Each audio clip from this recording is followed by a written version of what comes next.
Hello everyone, how are you? So I am back with a new video, Psychology and Sports, Class 12 Physical Education. This chapter is coming in our term 2 exams also. तो start करते हैं. Psychology का मतलब क्या होता है? Psychology का मतलब होता है मनोविज्ञान, और स्पोर्ट्स का मतलब क्या होता है? जो भी हम खेल खेलते हैं, मतलब जो भी हम पर्टिकुलर स्पोर्ट खेलते हैं, that is known as sports. कोई भी हम फिजिकल एक्टिविटीज में जैसे कि वो बैडमिंटन हो गया, क्रिकेट हो गया, तो उन गेम्स को खेलते टाइम स्पोर्ट्स पर्सन के अंदर दिमाग में क्या क्या चीजें चल रही होती हैं, that is known as sports psychology. ठीक है. कॉम्पिटिशन्स जो है हर field of games and sports में, वो इतने ज़्यादा कॉम्प्लेक्स हो चुके हैं, बहुत ज़्यादा टफ हो चुके हैं. कहीं भी इजी तो है ही नहीं कुछ करना. कोई बोलता है ना हम पढ़ाई नहीं करेंगे, हम तो स्पोर्ट्स की फील्ड में जाएंगे, तो स्पोर्ट्स की फील्ड में जाना भी इजी नहीं है. जो कंपटीशन है वो बहुत ज़्यादा कॉम्प्लेक्स और टफ हो चुका है. जो कोचेज हैं वो भी, और जो ट्रेनर्स हैं वो बहुत ज़्यादा मेहनत करते हैं अपने जो भी स्पोर्ट्स पर्सन है उनकी परफॉर्मेंस को इंक्रीज कराने में. तो nothing is very easy, we have to do hard work to achieve our goal. तो इसमें आता है स्पोर्ट्स साइकोलॉजी है क्या? ये एक ब्रांच है साइकोलॉजी की. अब साइकोलॉजी अलग अलग तरीके से होती है, तो हम इसमें एक पर्टिकुलर स्पोर्ट्स साइकोलॉजी के बारे में पढ़ रहे हैं ना. तो स्पोर्ट्स साइकोलॉजी है क्या? स्पोर्ट्स साइकोलॉजी एक ब्रांच ऑफ साइकोलॉजी है जो इम्प्रूव करती है स्पोर्ट्स पर्सन को अपनी परफॉर्मेंस को अच्छा करने में. अब एक इंडिविजुअल है, हर एक इंसान अलग अलग तरीके का है, तो उसके लिए मोटिवेशन का जो सोर्स है वो भी अलग है. मेरे लिए कुछ और मोटिवेशन है, आप लोगों के लिए कुछ और मोटिवेशन होगा. मोटिवेशन सेम थोड़ी होगा सबके लिए. उसी तरीके से अगर मैं भी थोड़ा स्ट्रेस फील कर रही हूँ, आप भी थोड़ा स्ट्रेस फील कर रहे हो, तो सबके लिए अलग अलग होगा. स्ट्रेस को मतलब हटाने का तरीका भी, मतलब स्ट्रेस से ओवरकम करने का तरीका भी सबके लिए अलग अलग ही होगा. तो इसी तरीके से जो सबकी साइकोलॉजी रहती है वो भी अलग ही रहती है.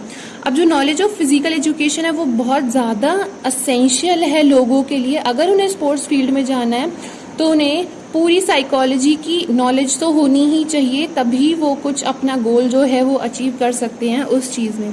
साइकोलॉजी का मतलब पता ही है, मनोविज्ञान होता है.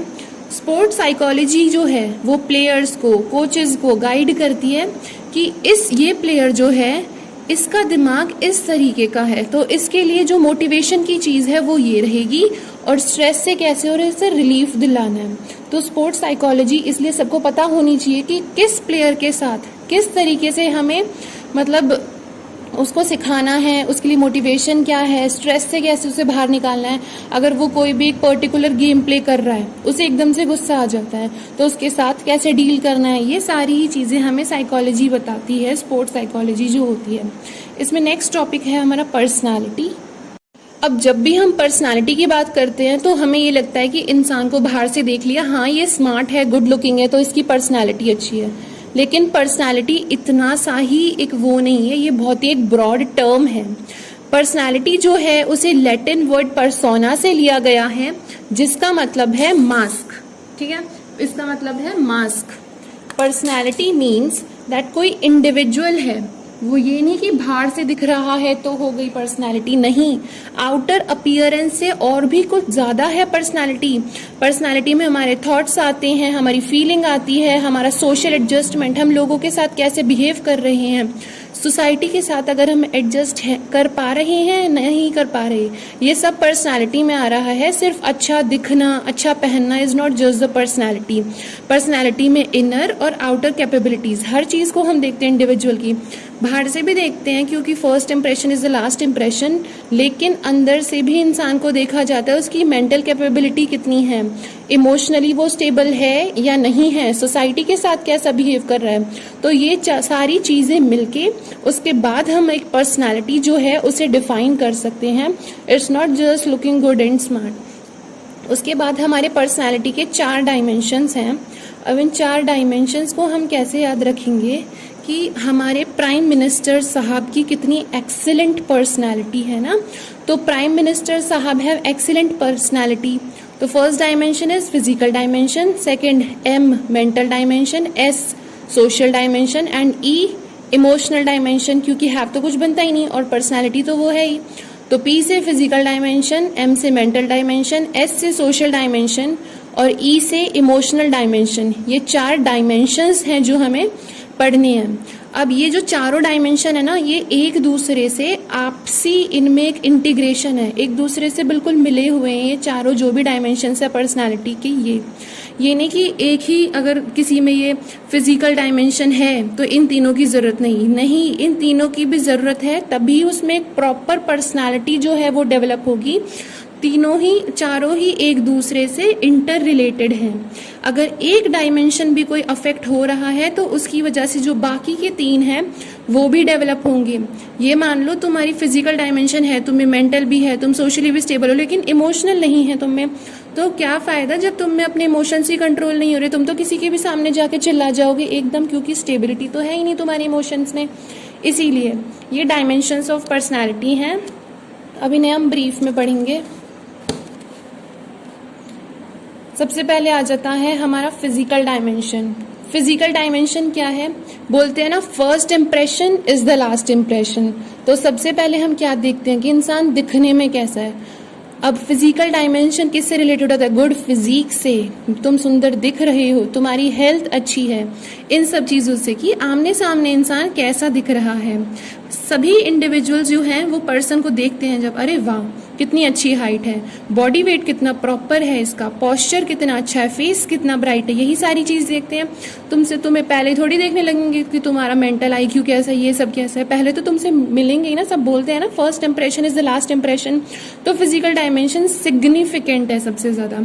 उसके बाद अगर कोई अनकॉन्फिडेंट पर्सन होगा, वीक पर्सन होगा, जो गुड इंप्रेशन ही नहीं दे रहा स्टार्टिंग में, तो लगेगा नहीं अब आगे क्या ही देखे हमें से, वैसे ही इतना अच्छा नहीं है। तो इनर क्वालिटीज स्टार्टिंग में मैटर नहीं करती।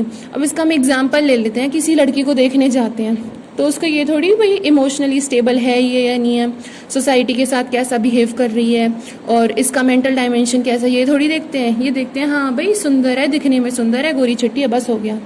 तो यही सब देखते हैं, वो तो बाद में पता चलता है ना कि लड़की अंदर से कैसी है। तो यही सारी चीजें हैं। उसके बाद अब हमारा फिजिकल डायमेंशन कैसे अच्छा हो सकता है? अगर हम बैलेंस्ड डाइट लेंगे, फिजिकल एक्टिविटीज करेंगे, इन्वायरमेंटल फैक्टर्स हमें इम्प्रूव करते हैं, जैसे कि अपीयरेंस, हमारा हेल्थ पोस्चर, हमारे फेस पे जो ग्लो रहता है वो। देयरफॉर जो फिजिकल डायमेंशन है वो जरूरी है पर्सनैलिटी के लिए। तो थोड़ा सा कंक्लूजन में देख लेते हैं हम क्या आता है। अपीयरेंस इसमें मैटर करता है, shape of the body, size of the body, weight कितना है, हाइट कितनी है, कलर कैसा है। तो फिजिकल डायमेंशन में यही चीजें मैटर करती हैं। नेक्स्ट डायमेंशन जो है वो हमारा आता है मेंटल डायमेंशन। अब ये most significant attribute of personality है। फिजिकल तो ठीक है कर रहा है, पर mental dimension is also the most significant attribute. अब इसमें क्या होता है, मेंटल और इंटेलेक्चुअल स्ट्रेंथ और एबिलिटी से कनेक्टेड रहता है। 2 वर्ड याद रख लेना, मेंटल और इंटेलेक्चुअल स्ट्रेंथ एंड एबिलिटीज। अब हम इस डायमेंशन को बिल्कुल इग्नोर नहीं कर सकते, ठीक है। रियल आइडेंटिफिकेशन ऑफ जो पर्सनालिटी है, जो हमारी पर्सनालिटी की रियल आइडेंटिफिकेशन है, वो मेंटल डेवलपमेंट ही है। इंसान में दिमाग है नहीं वैसे इतना लंबा चौड़ा हट्टा कट्टा, तो क्या फायदा उस चीज का जब तुम में दिमाग ही नहीं है, तो सुंदर होके क्या कर लेंगे। Nobody can contribute to society until and unless one is mentally sound and has acquired ample knowledge। अगर किसी में नॉलेज ही नहीं है, किसी को किसी चीज का ज्ञान ही नहीं है, तो वो सोसाइटी में कैसे मतलब कंट्रीब्यूट कर देगा किसी चीज को लेके। इसलिए अब सोसाइटी में जैसे कोई बात हो जाती है, अब बंदा सुंदर तो है पर उसे ये नहीं पता इस सिचुएशन को हैंडल कैसे करना है मेंटली, तो क्योंकि वो स्ट्रांग है ही नहीं, मेंटल पर्सनालिटी तो उसमें है ही नहीं, तो फिर क्या फायदा उस फिजिक का, उस ग्लोनेस का उसके फेस पे। तो यही है, हमारी इतनी सारी पर्सनालिटीज हैं जो गुड लुकिंग तो नहीं है, लेकिन मेंटल और इंटेलेक्चुअल क्वालिटीज उनकी इतनी ज्यादा है कि उन्हें बहुत सक्सेस मिल गया अपनी लाइफ में। तो ये मेंटल डायमेंशन में था। बहुत बेसिक सी चीजें हैं जिन्हें हम हेडिंग देख के ही समझ सकते हैं। थर्ड हमारा डायमेंशन आता है सोशल डायमेंशन। ये भी एक इम्पॉर्टेंट डायमेंशन है पर्सनालिटी का। अब ह्यूमंस क्या हैं, सोशल एनिमल्स हैं, सोसाइटी में रहते हैं। अब एक इंसान है वो सिर्फ अपने लिए ही थोड़ी रह रहा है, अकेला थोड़ी रहेगा वो सोसाइटी में। वो तो जो ये सोशिएबिलिटी है, जो इसकी सीड्स हैं, ये ह्यूमन पर्सनालिटी में कब से स्टार्ट हो जाती हैं, जब से बच्चा जन्म लेता है, जब से इंसान जन्म लेता है तब से और उसकी डेथ तक ये सोशल डायमेंशन रहता ही है, क्योंकि वो सोसाइटी में रहता है. So this is also the important aspect of personality. जब से हम बॉर्न होते हैं, right from the time we born, तब से लेके और डेथ तक हमारी तक ये सोशल डायमेंशन रहता ही है. फिजिकल डायमेंशन चला जाता है, जैसे जैसे बूढ़े होते हैं तो हमारी सुंदरता जो है वो कम होने लगती है. मेंटल डायमेंशन इतना तो कम नहीं होता, पर लग करते हैं ना कि बुढ़ापे के साथ हल्की सी जो हमारी सोच है वो थोड़ी अलग हो जाती है. मतलब इतना दिमाग रहता नहीं है, भूलने लगते हैं जल्दी से. लेकिन ये जो सोशल डायमेंशन है ये हमेशा हमारे साथ रहेगा, क्योंकि हम सोसाइटी में बर्थ टू डेथ रहेंगे ही. ये सारी चीज़ें हम कैसे सीखते हैं? इमिटेट करके, कॉपी करके सीखते हैं. हम अच्छी अच्छी पर्सनालिटीज़ को हम देखते हैं, तब हम सीखते हैं कि हाँ भाई ये इंसान ऐसा है तो हम भी ऐसे बने.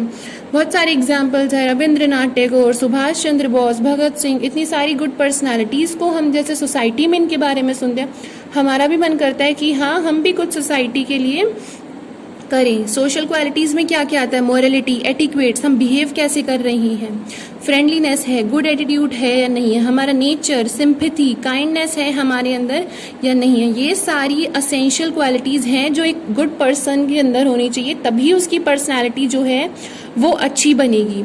The traits developed in the surrounding in which the surrounding the individual is Rudyard up, जिसमें वो बच्चा बड़ा होता रहता है, जैसे माहौल में वो रह रहा है ऑब्वियसली ऐसा ही वो बड़ा होके बनेगा. अगर सोसाइटी ही ऐसी है जहाँ रोज लड़ाई झगड़े हो रहे हैं पानी को लेके, उस चीज़ को लेके, तो वो उसी चीज़ में अपने आप को ऐसे कर लेगा कि बड़ा होके उसे ये चीज़ एबनॉर्मल लगेगी ही नहीं, उसके लिए सारी चीज़ें नॉर्मल ही रहेंगी.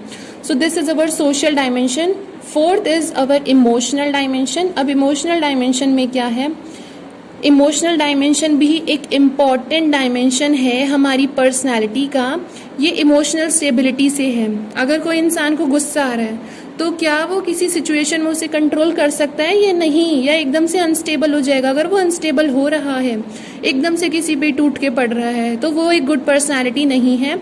उसे देख के ही सब कह देंगे देखो इस पे तो अपना गुस्सा ही कंट्रोल नहीं हो रहा, ये क्या ही गुड पर्सनैलिटी होगी, फालतू में चिल्ला रहा है. तो दिस इज इमोशनल डायमेंशन. सबको कंट्रोल होना चाहिए अपने इमोशंस पे, उन्हें कंट्रोल करना चाहिए. फियर, एंगर, डिस्ट्रेस, हैप्पीनेस, हर एकदम उतावला नहीं होना चाहिए हर चीज़ को देख के, और एकदम से इतना रोना भी नहीं चाहिए. फॉर एग्जाम्पल एक स्पोर्ट्स पर्सन है, अगर वो जीत गया तो वो बहुत ही ज़्यादा खुश हो गया, और अगर वो हार गया तो बहुत ज़्यादा रोने लगा, तो ये एक गुड पर्सनैलिटी को रिफ्लेक्ट नहीं करता. This comes in the category of bad personality. ठीक है. अब वो हार गया तो वो एम्पायर से अब्यूज़ करने लगा, रेफरी से लड़ने लगा कि वो क्यों हारा. तो ये सिचुएशन दिखाती है कि जो उसकी इमोशनल डायमेंशन है वो अच्छा नहीं है. तो ओवरऑल जो उसकी पर्सनालिटी है, अब ये देखा ही नहीं कि उसका मेंटल डायमेंशन अच्छा है, सोसाइटी के साथ अच्छा नहीं है, अब वो इतना ज़्यादा एम्पायर से ही गाली वाली दे देने लगा उसे, तो फिर क्या ही फ़ायदा, क्या पर्सनालिटी रह गई उसकी. तो ये हमारे इमोशनल डायमेंशन में आता है. So these are our 4 dimensions of personality. Now our next topic is types of personality. कितने टाइप्स की पर्सनालिटी होती है? तो हमारी पर्सनालिटी 4 टाइप्स की है. अब डायमेंशन को और टाइप्स ऑफ पर्सनालिटी को मिक्स मत कर देना, डायमेंशंस वो थे हमारे 4. अब टाइप्स ऑफ पर्सनालिटी जो है हमारी ये 4 हैं. Type A, type B, type C और टाइप डी. अब टाइप ए क्या है? जो ए नाम के लोग होते हैं, सॉरी ए नाम के कह रही हूँ, टाइप ए वाले जो लोग होते हैं, मतलब जिनकी ए टाइप की पर्सनालिटी होती है, वो बहुत ज़्यादा कॉम्पिटेटिव होते हैं. ये एक एक लाइन की वर्ड्स हैं, बस इन्हें याद कर लो कि वो इंडिविजुअल बहुत ज़्यादा कॉम्पिटेटिव होते हैं, सेल्फ क्रिटिकल होते हैं, बहुत हार्ड वर्किंग इन्वॉल्वमेंट, मतलब जो भी हार्ड वर्किंग काम है उनमें अपने आप को इन्वॉल्व कर लेते हैं, बहुत जल्दी एक्साइटेड हो जाते हैं ये लोग, और हाइपर टेंशन इन्हें बहुत जल्दी हो जाता है. अब एकदम से एक्साइटेड भी हो जाते हैं तो एकदम से हाइपर टेंशन में भी आ जाते हैं. हाइपर टेंशन मतलब बीपी वगैरह से रिलेटेड होता है. फिर वो बहुत जल्दी ही इम्पेशेंट हो जाते हैं. अगर कोई काम में देरी हो जाती है तो वो बहुत जल्दी इम्पेशेंट हो जाते हैं और बहुत जल्दी गुस्सा हो जाते हैं, एग्रेसिव हो जाते हैं. तो ए है ना, तो ए से ही एंगर, एग्रेसिव हो जाते हैं। अब एकदम से एंगर एग्रेसिव भी हो जाते हैं, एकदम से एक्साइटेड भी हो जाते हैं। फिर हार्ड वर्किंग इन्वॉल्वमेंट इनकी होती है, कॉम्पिटिटिव बहुत ज़्यादा होते हैं, और अगर कोई काम में देरी हो जाए तो ये बहुत ज़्यादा इम्पेशेंट हो जाते हैं। तो ये टाइप ए में था। अब आती है टाइप बी पर्सनालिटी क्या है। टाइप बी पर्सनालिटी को ऐसे याद रख लेंगे हम, ये बाबा वगैरह आते हैं ना जैसे हमारे घर में कुछ मांगने, तो कितनी बड़ी बड़ी बातें बताते हैं कि हमें अपने जीवन से संतुष्ट रहना चाहिए, और ये वो ऐसी ऐसी बातें बताते हैं ना, बिल्कुल काम होके शांति से। तो यही बी से जो बाबा लोग होते हैं ये, तो ये कॉम्पिटिटिव नहीं होते नेचर में, मतलब जैसी जैसी हमें बातें बताते हैं कि किसी के भी साथ ऐसा नहीं सोचना चाहिए कि इसके पास ज़्यादा मेरे पास कम। तो ये लोग भी जो होते हैं बी से, ये कॉम्पिटिटिव नहीं होते नेचर में, बहुत इजीली अपनी लाइफ को चलाते रहते हैं, जितना है उसी में खुश हो जाते हैं। बहुत पेशेंस होता है इनके अंदर, ये कभी भी गुस्सा नहीं होते। बाबा लोग गुस्सा थोड़ी होते हैं, तो टाइप बी पर्सनालिटी वाले लोग गुस्सा नहीं होते जल्दी, मतलब एग्रेसिव नहीं होते, अपने एक्सप्रेशंस को, अपने इमोशंस को नहीं दिखाते जल्दी से, स्ट्रेस के साथ कोप अप कर लेते हैं ये, और ये क्वाइट सेटिस्फाइड रहते हैं अपनी लाइफ से, और इनको सक्सेसफुल पर्सन इन लाइफ कहा जाता है। अब जो अपनी लाइफ से ही पूरा सेटिस्फाइड है तो वो तो सक्सेसफुल पर्सन होगा ही लाइफ का। तो ये टाइप बी वाला हो गया, ठीक है। जैसे बाबा लोग हमें देते रहते हैं ना ज्ञान, ऐसे नहीं, ये करना चाहिए, जो भी हमारी गली में जैसे आ जाते हैं कोई तो ऐसी बड़ी बड़ी बातें करते हैं, तो बी से याद रख लेना, बाबा लोग जो होते हैं वो ऐसे ही करते हैं, ठीक है। उसके बाद आता है टाइप सी वाली पर्सनालिटी हमारी। टाइप सी पर्सनालिटी, जो जिन इंडिविजुअल में टाइप सी पर्सनालिटी होती है वो बहुत ज्यादा प्लीजिंग होते हैं और अपीजिंग नेचर के होते हैं, मतलब बहुत ज्यादा प्लीजेंट, काम, क्वाइट, सूदिंग ऐसे होते हैं वो लोग। वो अपने इमोशंस को नहीं एक्सप्रेस कर पाते, स्पेशली अगर उन्हें गुस्सा आता है तो वो कभी भी उसे एक्सप्रेस नहीं करते, अपने इमोशंस को बहुत इजीली वो छुपा लेते हैं और होपलेस हो जाते हैं बहुत जल्दी। अपनी ज़रूरतें जो रहती हैं उन्हें पूरी करने की इतनी इच्छा रखते नहीं है, मतलब मार लेते हैं, अपने मन को मार लेते हैं। वो बहुत अलोन फील करते हैं, लोनलीनेस फील करते हैं at an early age, begins at an early age. अपने आप को अलोन सा, लोनलीनेस सा फील करते हैं, जो ये सी टाइप के लोग रहते हैं, ठीक है। उसके बाद टाइप डी आता है, ये लास्ट टाइप है हमारा। जिन इंडिविजुअल्स में टाइप डी वाली पर्सनालिटी जो होती है, इनमें डिस्ट्रेस, स्ट्रेस वगैरह बहुत ज़्यादा रहता है। डी, तो डी से डिस्ट्रेस बहुत ज़्यादा रहता है उनमें। ये भी अपनी फीलिंग्स को, दे सप्रेस देयर फीलिंग्स, अपनी फीलिंग्स को सप्रेस कर लेते हैं। ये भी अपने इमोशंस को दूसरे पर्सन के साथ शेयर नहीं करते, क्योंकि इन्हें डर रहता है कि ये अपने इमोशंस को शेयर करें और फिर कोई इनका ऐसे मजाक उड़ा दे, रिजेक्ट कर दे, इन्हें डिसअप्रूव कर दे। इनमें हाई बीपी और डिप्रेशन बहुत ज़्यादा रहता है, इसलिए इनमें प्री मैच्योर डेथ के रिस्क भी हाई होते हैं कि जल्दी ही इनकी डेथ हो सकती है, इन जिनमें ये पर्सनालिटी होती है। और इनकी जो लाइफ है वो बहुत पुअर क्वालिटी ऑफ लाइफ रहती है। तो ये हमारे 4 टाइप्स थे। ए वाले क्या, उनमें गुस्सा बहुत ज़्यादा रहता है, बहुत जल्दी एग्रेसिव हो जाते हैं, और अपनी फीलिंग्स जो हैं मतलब वो तो उन्हें एक्सप्रेस कर ही लेते हैं। किसी काम में देरी हो जाए तो बहुत ज़्यादा से क्या, इम्पेशेंट से हो जाते हैं, हैप्पी बहुत जल्दी हो जाते हैं किसी चीज़ को लेके, तो गुस्सा भी बहुत जल्दी हो जाते हैं। फिर बी, वही बाबा वाले, सेटिस्फाई रहते हैं अपनी लाइफ से, बहुत काम से रहते हैं वो लोग भी, और इनको सक्सेसफुल मैन ऑफ लाइफ कहा जाता है। वो सारे पॉइंट भी उसमें आ जाएंगे। फिर टाइप सी वाले में क्वाइट, काम, सूदिंग रहते हैं, अपने एक्सप्रेस नहीं कर पाते अपने इमोशंस को, होपलेस रहते हैं, अपनी नीड्स को मार लेते हैं। फिर टाइप डी ये वाले होते हैं। नेक्स्ट आता है हमारा trait and type. This is the most important topic of this chapter, trait and type. अब 3 तरीके के हैं, इनमें 3 तरीके के पढ़ेंगे। एक हम पढ़ेंगे शेल्डन्स की क्लासिफिकेशन, एक जंग्स की क्लासिफिकेशन पढ़ेंगे कि उसने किस तरीके से ट्रेट एंड टाइप बताई हैं, और एक बिग 5 थ्योरी हम पढ़ेंगे। इन तीनों के बारे में पढ़ेंगे। तो सबसे पहले हम बताएंगे कि क्लासिफिकेशन विलियम हर्बर्ट शेल्डन ने कैसे की है। तो उसने 3 तरीके से क्लासिफिकेशन की है, एंडोमॉर्फ, मेसोमॉर्फ, एक्टोमॉर्फ। ये 3 याद रखना, एंडोमॉर्फ, मेसोमॉर्फ, मिडल में मेसोमॉर्फ, और एक्टोमॉर्फ। ये बहुत इजी टॉपिक है। ये 3 पिक्चर्स हैं यहाँ पे, बस इन 3 पिक्चर्स को याद रख लेना, आप आराम से ये क्वेश्चन कर पाओगे। ये एंडोमॉर्फ वाला इंसान है, ये मेसोमॉर्फ वाला है, और ये एक्टोमॉर्फ वाला है, ठीक है। अब आ जाते हैं एंडोमॉर्फ वाले पे। अब इसकी इमेज बस दिमाग में छाप लो थोड़ी सी। ये छोटे से और प्लम्पी से लोग होते हैं, छोटे और प्लम्पी। कपिल शर्मा के शो में नहीं आता जैसा, वो ऐसे होते हैं ये। एंडोमॉर्फ वाले, बड़ी सी राउंड बॉडी होती है, देखो राउंड सी इनकी बॉडी है, छोटी सी इसकी नेक है, छोटे छोटे आर्म्स और इसकी लेग्स हैं।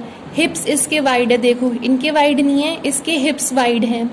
इनको बहुत दिक्कत होती है वेट कम करने में, जल्दी से इनका वेट कम होता नहीं है, बहुत जल्दी मोटे हो जाते हैं ये, और ज़्यादा इन्हें खाना बहुत पसंद होता है, लेकिन इनकी स्ट्रेंथ अच्छी होती है और ये बहुत जल्दी ही ओबीज भी हो जाते हैं। मेनली इनके लिए जो सूटेबल जो भी स्पोर्ट्स वगैरह रहता है वो होती है पावर लिफ्टिंग और वेट लिफ्टिंग। वो इसे देख के ही पता चल रहा है यहाँ से कि पावर लिफ्टिंग और वेट लिफ्टिंग। तो ये एंडोमॉर्फ वाले का था कि एंडोमॉर्फ वाले इंसान कैसे होते हैं। नेक्स्ट आता है हमारा मेसोमॉर्फ वाले, मिडल मतलब बीच कैसे होते हैं, गिरने बहुत ज्यादा मोटे ना बहुत ज्यादा पतले, तो एम से मिडल से। मेसोमॉर्फ वाले में हमने इसकी पिक्चर देख ली ना, ये पिक्चर से ही चलो हम पॉइंट्स बनाते हैं। मेसोमॉर्फ वाला है तो ये मस्क्यूलर और स्ट्रॉन्ग होते हैं, जैसे जॉन अब्राहम है ना उसकी तरह ये मस्क्यूलर और स्ट्रॉन्ग होते हैं। इनमें जो बॉडी कंपोजिशन इनका रहता है बिल्कुल बैलेंस्ड रहता है, एथलीट जैसा इनका फिजिक होता है। ये अपनी मसल्स को इंक्रीज बहुत जल्दी कर लेते हैं, मसल का जो साइज होता है उसे बहुत जल्दी इंक्रीज कर लेते हैं ये बहुत easily he. Rectangular shape of body इनकी रहती है, इसकी तो राउंड शेप्ड बॉडी थी, इनकी रेक्टेंगुलर शेप्ड बॉडी रहती है। बोन्स और मसल्स बहुत थिक होती हैं, इनमें बॉडी फैट बहुत कम होता है और इनकी अट्रैक्टिव पर्सनैलिटी होती है। इसे देख के पता चल रहा है ना कितनी अट्रैक्टिव पर्सनैलिटी है, तो इनकी अट्रैक्टिव सी पर्सनैलिटी होती है।